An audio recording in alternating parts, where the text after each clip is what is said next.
करते हैं इसको। तो ये पार्ट हम लोग का थोड़ा सा डेरिवेशन वाला थोड़ा है, तो इसमें हालांकि फार्मूला ही रटना है एट द एंड। ये जो ऊपर वाला पार्ट है ये पिनियन का पार्ट है, मतलब गियर का पार्ट है, इसे AG PG और BG लिख रहे हैं।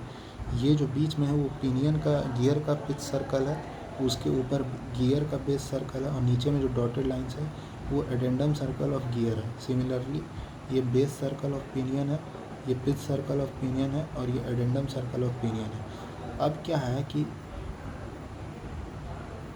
अगर हम बेस सर्कल पर एक टेंजेंट ड्रॉ कर रहे हैं, हम लोग ने पढ़ा था ना एक चीज़ कि normal drawn at involute curve is tangent to the base circle. तो जैसे ये इन्वोल्यूट कर्व पे अगर हम नॉर्मल ड्रॉ करते हैं तो वो कौन सा पॉइंट होता है, नॉर्मल वाला। जैसे ये दो गियर आपस में मेस कर रहा है इस पॉइंट पे, तो हम इस इन्वोल्यूट कर्व पे नॉर्मली तो ड्रॉ कर रहे हैं। अगर दोनों पॉइंट ऑफ कॉन्टैक्ट है तो यहाँ नॉर्मल, तो नॉर्मल मतलब क्या है, इस इन्वोल्यूट कर्व पे नॉर्मल जो हम ड्रॉ कर रहे हैं वो बेसिकली लाइन ऑफ एक्शन ही तो है। तो normal drawn at involute curve is tangent to the base circle. तो ये जो लाइन ऑफ एक्शन है वो बेस सर्कल के टेंजेंट हो जाएगा, यहाँ से ये कंफर्म है।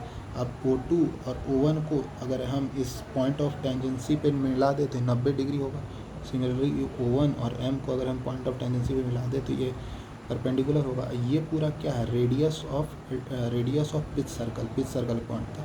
ये पूरा क्या है, यहाँ से लेके एडेंडम वाले पॉइंट तक का ये रेडियस ऑफ एडेंडम सर्कल, ठीक है। और उसी तरह से ये वाला पॉइंट हो जाएगा रेडियस ऑफ स्मॉल RA, ठीक है। तो ये K पॉइंट क्या और ये L पॉइंट क्या है, ये तो समझ में आ गया। ये बड़ा RA radius of addendum circle of gear है, ये small RA radius of addendum circle of pinion है। अब ये K पॉइंट और L पॉइंट क्या है, ये K पॉइंट वो पॉइंट है जब पहली बार जो है कांटेक्ट शुरू होगा। कांटेक्ट स्टार्ट कहाँ पे होगा, तो कांटेक्ट स्टार्ट वहाँ पर होगा जब हमारा जो लाइन ऑफ एक्शन है वो गियर के एडेंडम सर्कल को पहली बार कट करेगा, तो वहाँ से हमारा कांटेक्ट स्टार्ट होगा। जो लाइन ऑफ एक्शन है वो हमारा गियर के एडेंडम सर्कल को जहाँ पर कट करेगा वहाँ से हमारा पॉइंट ऑफ कांटेक्ट स्टार्ट होगा। और डिसएंगेजमेंट कहाँ चालू होगा, जहाँ पर हमारा लाइन ऑफ एक्शन है वो पिनियन के एडेंडम सर्कल को कट करे।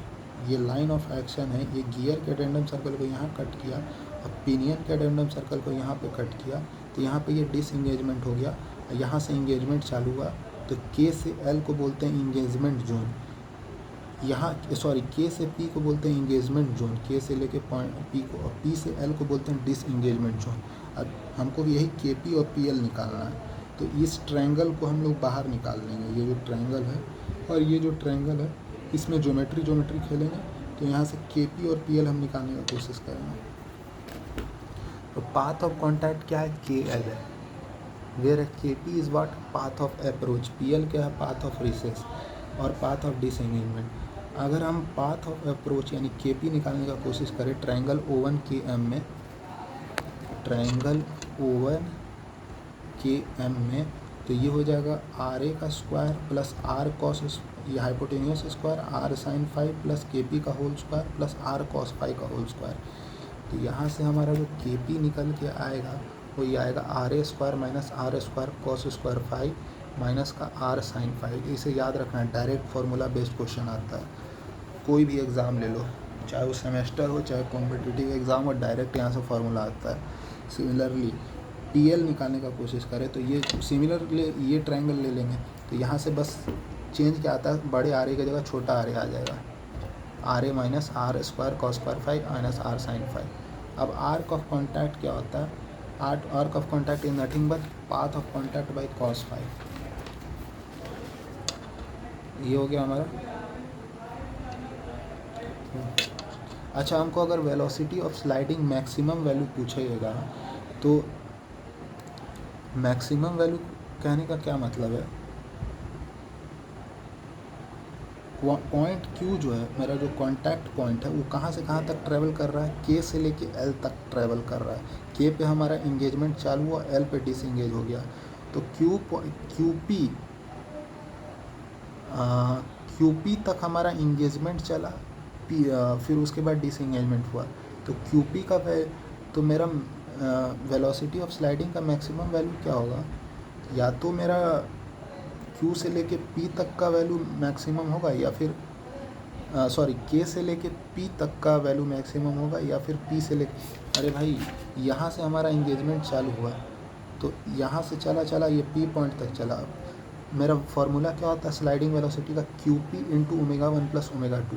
तो Q पॉइंट K से स्टार्ट हो रहा और L तक जा रहा है, तो QP मैक्सिमम कब होगा, या तो ये KP हो, QKP हो, K से स्टार्ट हो रहा P तक जा रहा, या फिर ये PL हो। अब KP और PL में जो भी वैल्यू मैक्सिमम होगा वही मेरा QP की जगह हम उसको रखेंगे और वहाँ से हमको मैक्सिमम स्लाइडिंग वेलोसिटी मिल जाएगा। मतलब KP और PL में जिसकी वैल्यू ज़्यादा उसको हम QP में रख देंगे, क्योंकि QP में रख देंगे और वहाँ से हमको मैक्सिमम स्लाइडिंग वेलोसिटी मिल जाएगा। मैक्सिमम स्लाइडिंग वेलोसिटी इस इन दोनों में से जो वैल्यू मैक्सिमम होगा KP और PL में, वो देखना पड़ेगा हमको क्वेश्चन टू क्वेश्चन। अच्छा, जब Q कोइंसाइड कर जाएगा, अभी तो पहले भी बताया गया है, ये हो गया यहाँ तक। एक न्यूमेरिकल है, ये थोड़ी देर बात करेंगे।